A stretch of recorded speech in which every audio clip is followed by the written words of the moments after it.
So, what do we know about this guy? He's rich, he's a recluse, he's obsessed with H.H. Holmes. We're going to a property he inherited from a relative. Some of the rooms are full recreations from the murder castle. Dumet has blueprints, documents, artifacts. Totally sane, I'm sure. There are various elements we knew we wanted to explore when designing the hotel, from developing areas and set pieces that generated a constant sense of uneasiness and tension, to memorable trap rooms that forced the player into frantic life and death decisions. I'm so sorry. We took a lot of inspiration from Holmes' original murder castle, as we wanted to capture the way that Holmes' castle was created to disorientate and confuse his victims. Welcome to the World's Fair Hotel. As cunning as Dumet is, not everything in his castle runs like clockwork anymore. His operation has become so vast that he can't maintain everything, and the Lonnet crew have turned up at just the right time to exploit that.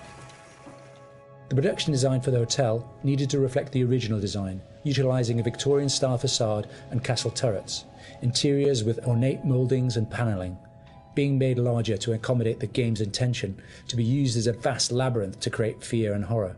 This included the hidden rooms, sliding walls, trapdoors and secret basements, but with extra central monitor rooms and death rooms, all hidden from the guests, providing multiple layers and multiple levels to explore, unveiling the horror within.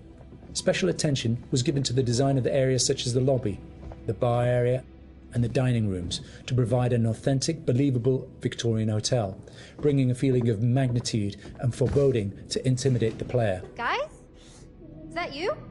The hotel guest rooms were designed to be opulent yet aged, in keeping in style with furnishings and fittings, yet having additional modern electronic window shutters installed to trap the victims. Secret observation rooms were also built adjoining, with hidden doorways to enter. Corridors were cleverly designed to include mechanical sliding walls hidden within the Victorian framework, used to change the layout of the labyrinth throughout the hotel. Fuck. The murder inventions designed within locations included the suffocation and crushing rooms, furnaces and acid baths. The monitor room was a newly constructed area, deep within the core of the hotel. This room allowed Dumet the full control of the labyrinth and its workings. In The Devil and Me, we make use of a range of mechanics new to the Dark Pictures series to help convey the unsettling mood and threat of the hotel. With an expanded focus on exploration, the player spends a lot of the time exploring the hotel's labyrinthian corridors, and as each character revisits a shared area, the feel of it changes. Each character has their own unique light source. Erin and Jamie, as the practical sound and lighting techs, have fairly straightforward torches, with Erin's directional microphone providing an additional small light when in use. Mark, the camera operator, has his camera flash, lifting the darkness in short bursts and providing mini jump scares as the player suddenly sees something out of the gloom. Kate lights her way around with her makeup mirror, providing a small amount of light to fumble through the corridors. And then Charlie's sole light source is his own cigarette lighter, casting the hotel in its flickering orange light and barely really lighting anything at all. Jamie, over here. Each character experiences these shared areas differently through this, adding to the sense of the familiar hotel rooms changing with each visit. It's amazing. The Allen Hotel was originally built in the 1890s. It was converted into a spa later on until it was abandoned and finally chosen by Dumet for his murder playground. Some parts had been restored, like the rooms the characters stay in and the lush lobby and bar areas on the first floor. We work closely with concept art and art direction to create distinct color palettes and ornate assets that made those areas more inviting, while still leaving something unsettling about their imperfections. But elsewhere, we could show the hotel and spa's original treatment rooms and the indoor pool which had fallen into disrepair and other thematically different places. Our second challenge was getting into Dumet's head. We knew that he was supposed to be a very meticulous man. He's the sole architect of this place and proud of his creations. Some rooms are deliberately left in disrepair. We created them with the base layers showing, and we scattered building equipment around to tell the narrative that Dumet still has plans for them. Others he had completely purpose-built. That's where we used a mix of old brick and breeze block materials next to each other to create contrast.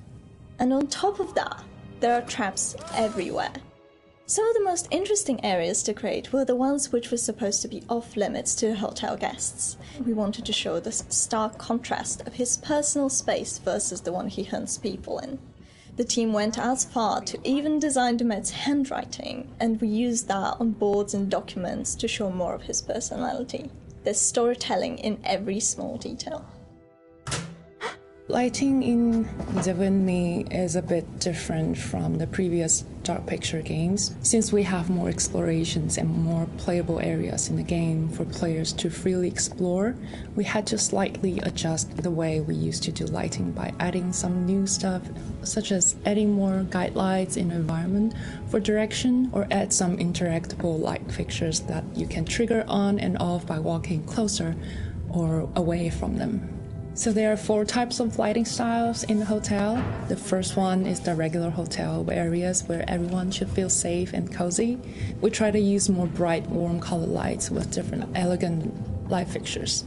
And the second one is the areas that are either under constructions, used as Dumet's workshop, or places only lit by moonlight or should be pitch black.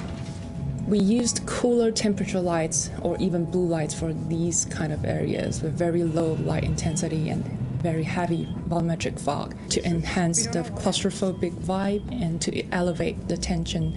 So the third one would be the control room where Dumet watches and controls all the activities in the hotel. We want this room to be especially bright, like an industrial warehouse with a cool, eerie mood to separate it from the other rooms.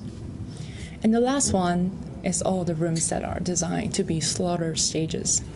Killing is like creating art to Dumet, and he wants all his artworks to be presented epically with audiences, classical music, and beautiful lighting setup. So in these areas, unlike the others that have more neutral color in the lights, we tend to artificially light these areas with either theatrical lighting or use high contrast saturated lighting setup, so that we know something is going to happen. If we don't do something, both of them will die, Mark. We wanted to provide players with a truly realistic historical sonic experience whilst inside the murder castle. We researched multiple properties and buildings built within the same period as the original Chicago murder castle. Authentic door foley and sound effects elements were high on our priority list. We recorded multiple door openings, closings, handles, rattles and squeaks. Throughout pre-production, we'd seen all the variations of emotion characters would be displaying when using the doors, ranging from calmness through to blind panic and incensed rage. All these emotions could be channeled into the performance we recorded. Another element of the soundscape we went into considerable detail recording was floorboard and stair creaks. Virtually every step we took provided us with a distinctive and unique sound. We recorded these creaks in 3 states: running, walking, and walking slow. To further add to this, as the characters climb higher inside Dumet's murder castle, the creaks will become more frequent as you enter unfinished rooms, exposed walkways, and the structural integrity of the hotel becomes more dangerous and unstable.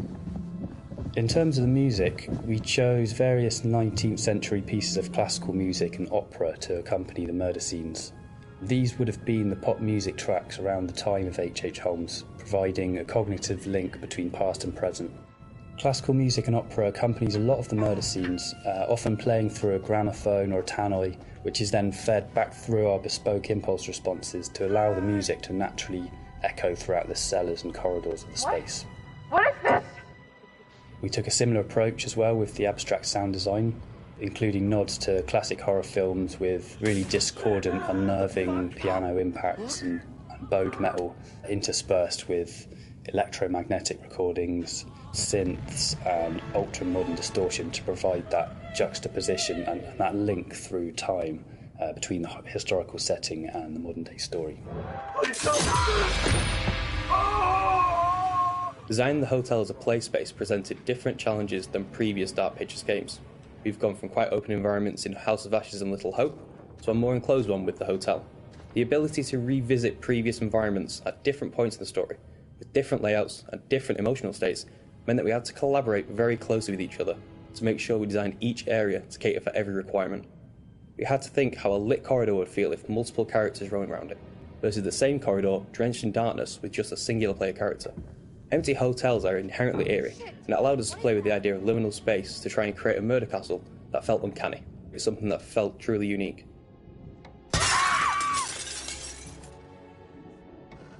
It's me! Get in here! Jamie? Thank God.